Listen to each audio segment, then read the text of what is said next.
Hello everyone. So today we are going to be talking about laying in a single color underpainting. This is basically to get your initial sketch in, and we'll be using burnt umber today. You can use whatever color you want. This is generally a traditional color to be using for this. Burnt umber, raw umber, something fairly neutral. And we're going to be covering the entire panel with paint today with just this one color. So all you'll need is burnt umber, and I have walnut oil in here. I am using gram walnut oil here. I'm not going to be using any solvents or anything like that. The first thing I'm going to be doing is applying a uniform burnt umber surface to this, and I'm also using this is ampersand gesso board, which is a masonite style board that's already been gessoed. So when you get these, you can just open up the package and start using it. So without further delay, I'm going to go ahead and apply the surface of this. I'm going to be using larger brushes today, simply because I'm not really working with any kind of specific detail at the moment. This is just to get an underpainting down. So I'm going to get some of my walnut oil, and I've already put some burnt umber on my palette here, and I want kind of a wash. So I'm mixing some of the walnut oil in with the burnt umber, and I'm just going to start applying this to the surface of the board, and just keep on applying it.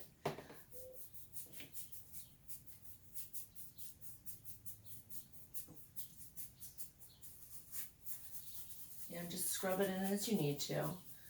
Canvas sometimes needs a little bit more of a scrubbing in than the gesso board does.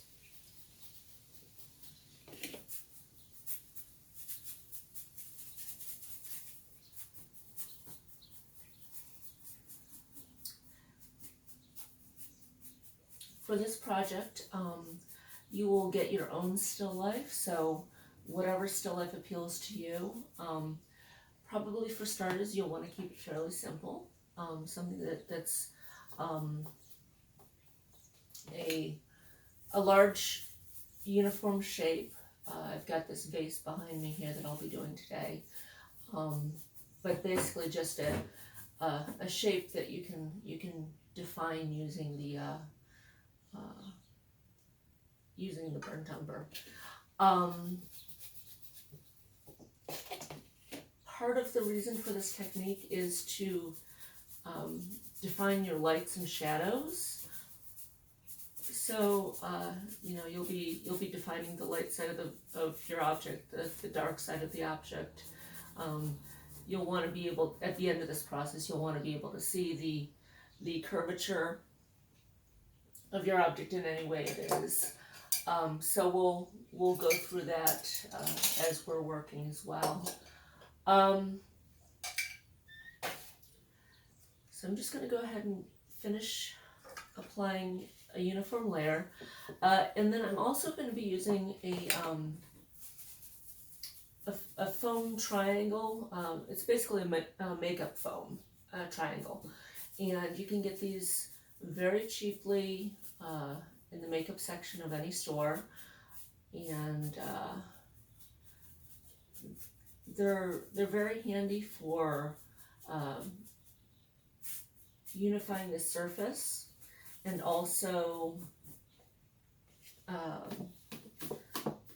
if you're going to be oiling out, which is something that we'll be talking about in a future session. If you'll be oiling out, they're good for applying the oil layer thinly, and then also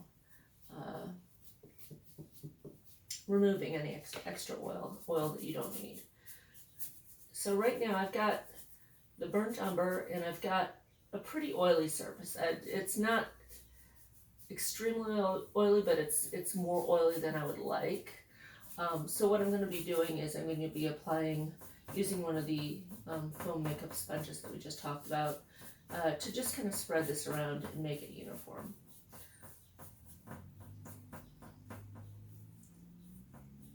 In general, you don't want a surface that is extremely oily.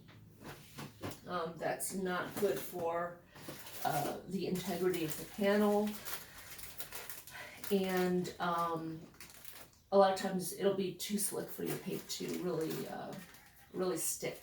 So we don't actually want a whole lot of oil. This is mainly just to get a uniform surface. This is one of these makeup triangles, and like I said, they just come in a cosmetic wedges packet. And so all I'm going to do is I'm just going to start spreading it around, and this will just pick up any excess, any more than I want, and just distribute it a little bit more evenly here. If you need to turn your picture to get it, you can. And so you can see how much it's picking up with this.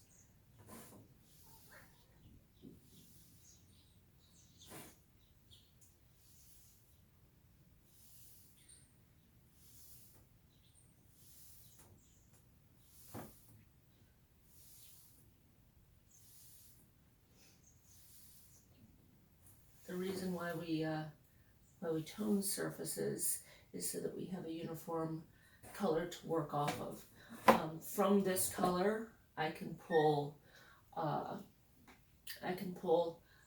lights out using a paper towel. I can add color. It just gives me a surface to work through.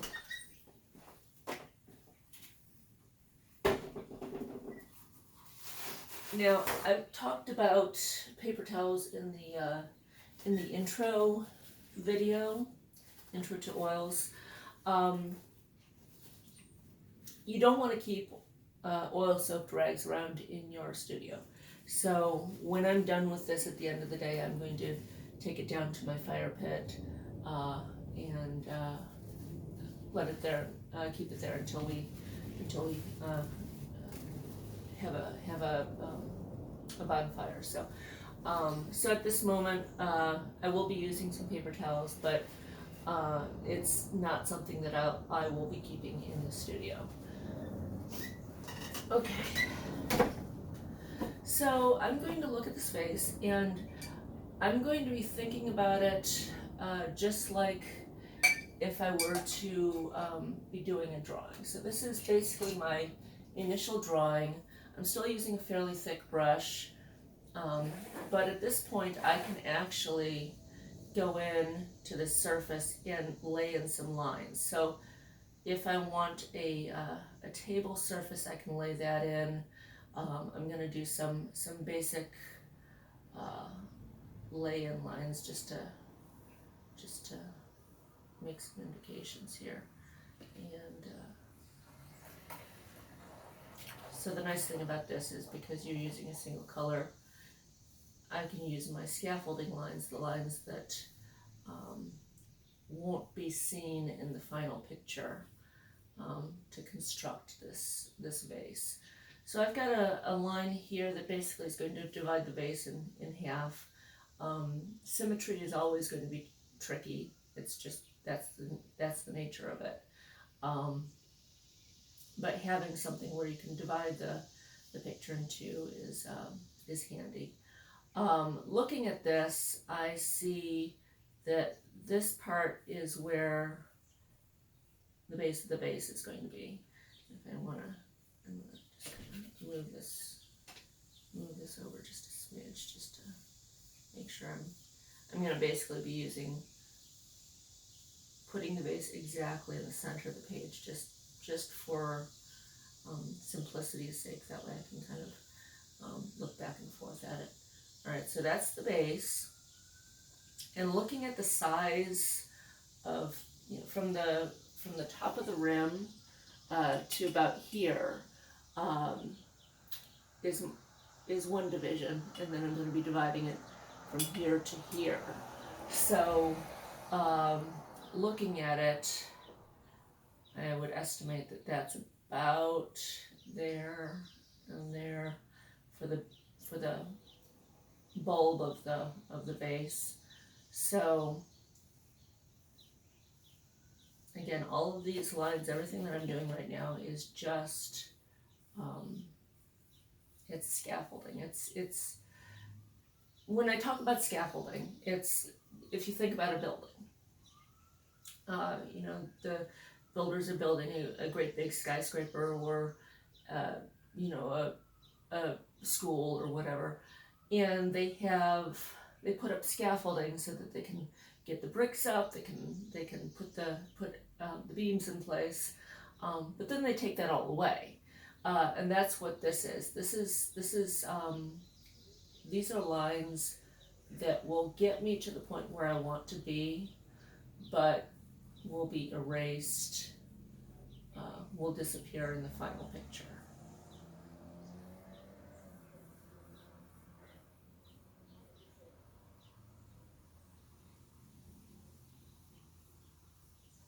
Also deciding how wide the base needs to be. And I'll continue to change my lines around until I'm happy with it.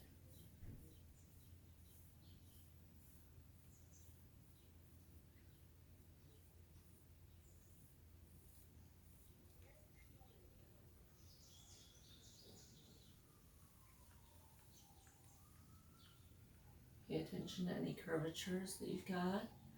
So, because this is a vase, I'm going to be seeing some curvatures with the base and rim of the vase. So make sure you put those in there. I'm going to go ahead and look at the top rim here, and I'm actually going to put it a little bit higher here. We're going to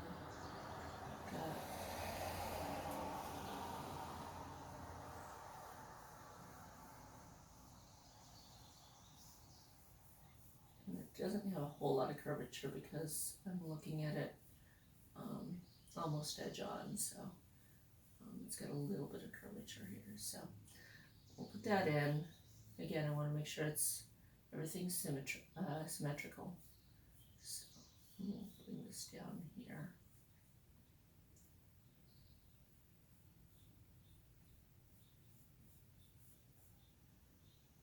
All right, now I think I need to bring this down a little bit further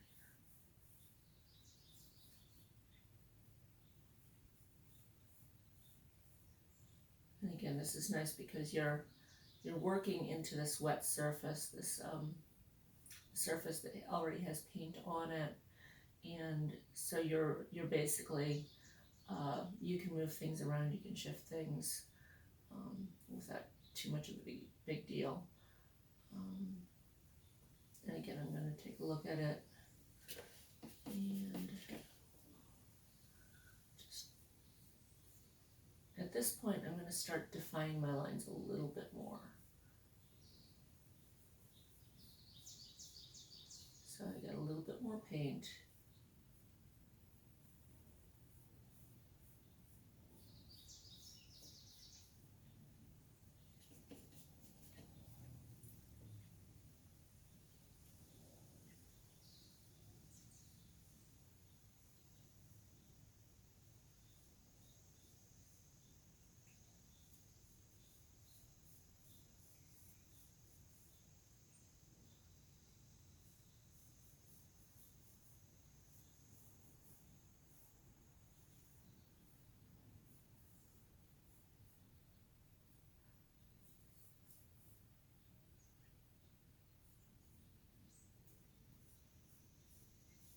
And again, you can change things if you decide that things aren't exactly where they need to be. You can go ahead and change that. So I'm expanding the bulb of the vase a little bit here.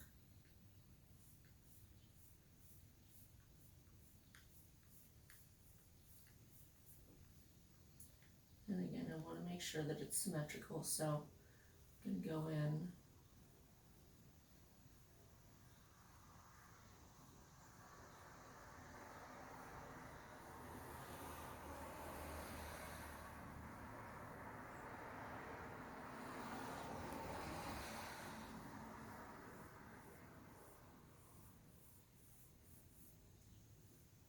Do that. Okay. So even with experienced artists, symmetry is hard. That's just the way it is. So we have all these tricks that we use to kind of trick our brain into seeing it fresh, so that we can kind of get things symmetrical. So a lot of times I'll tell my student to take their picture to a mirror and hold it up in the mirror, and that will flip it, and your brain will see it fresh. Another thing that you can do is you can invert it, and you'll see some artists doing this as a kind of like a parlor trick, but it's actually really handy where now you can go in and compare the two sides freshly and just kind of make your changes as you need to.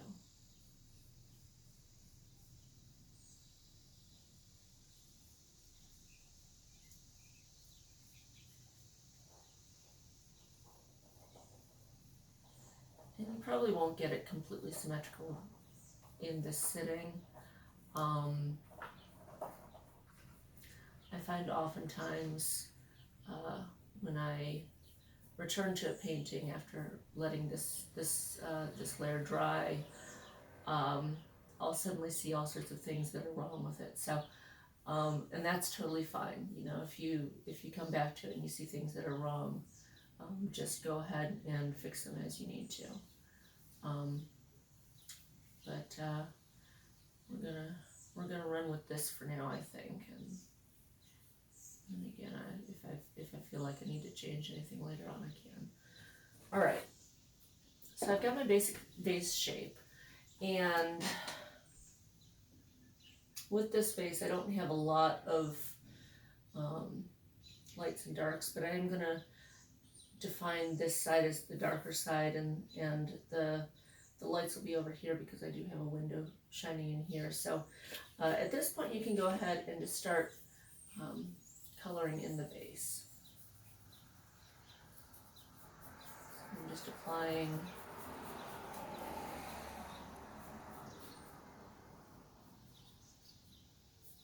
a generic base coat to this. All of this will be covered up in future layers, so don't worry about it too much. It's you can be very scrubby as you lay it in.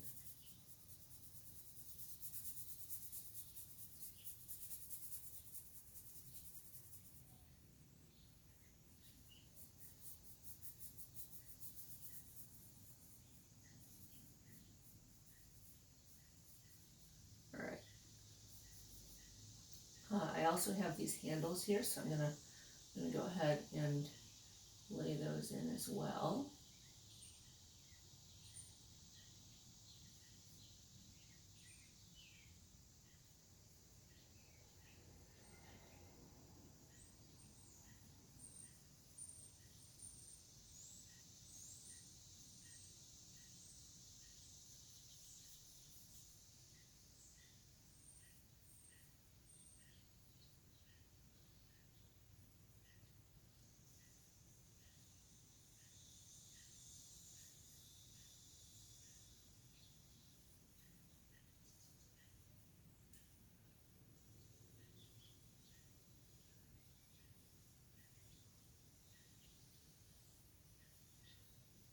And when I'm working on paintings,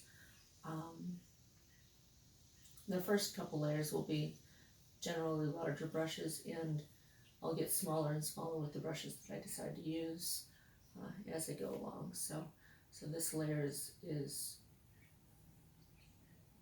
really loose, really not defined too much. And I know if you've seen some of my my other work, you know that I generally work very with a lot of details. Um, I don't start that way. My paintings always start very loose like this. Okay.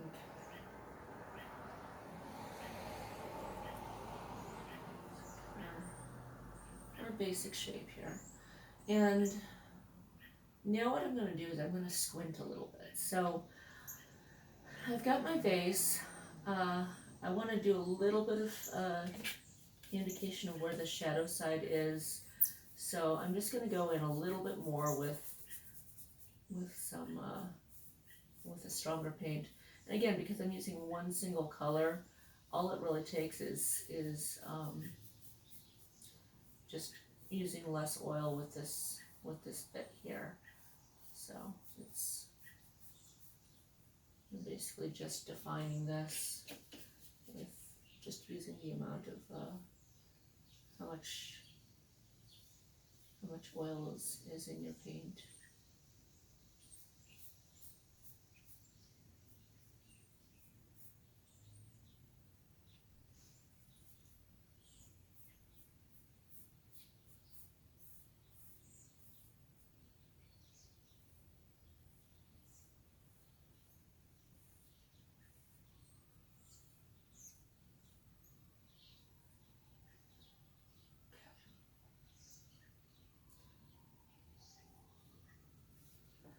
Alright, so I've got my basic vase shape here. I do want to indicate where there's going to be some highlights, and I can do this with a dry brush, or I can just use a paper towel with my finger, and I'm just going to go in and make some determinations on where the highlights are. So this is basically just erasing some of the paint that was on the surface here. Not going to do a whole lot, but just enough to give some indication here.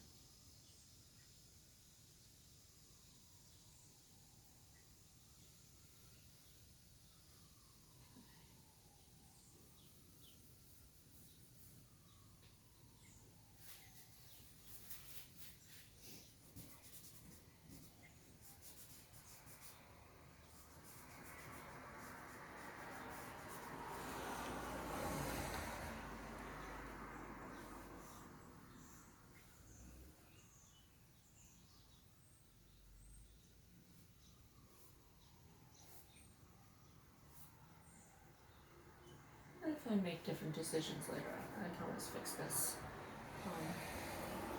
later. So these are basically just my decisions at the moment.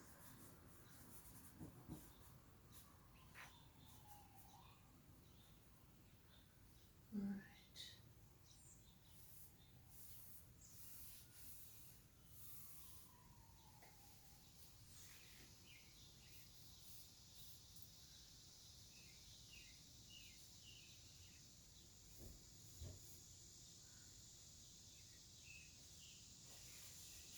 Okay, so I've got my basic vase shape.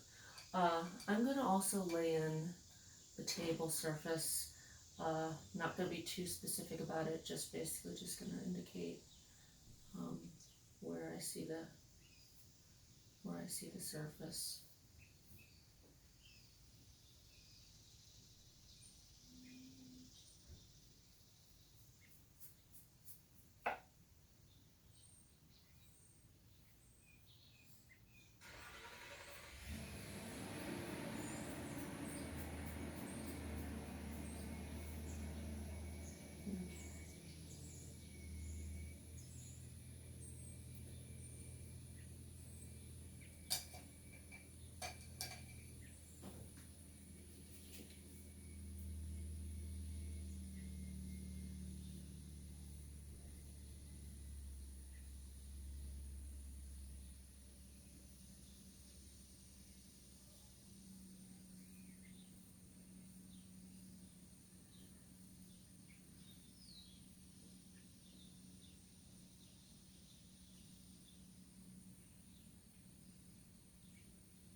And that's really all you need to do for today.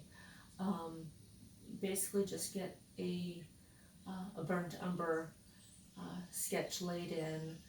This will dry, and then we will start putting in the initial colors, um, the initial blocking for this next time. Um, this will take a few days to dry. You want this to be completely dry before you start any additional work on it. So I hope this was informative. Have a great week, and I will talk to you later.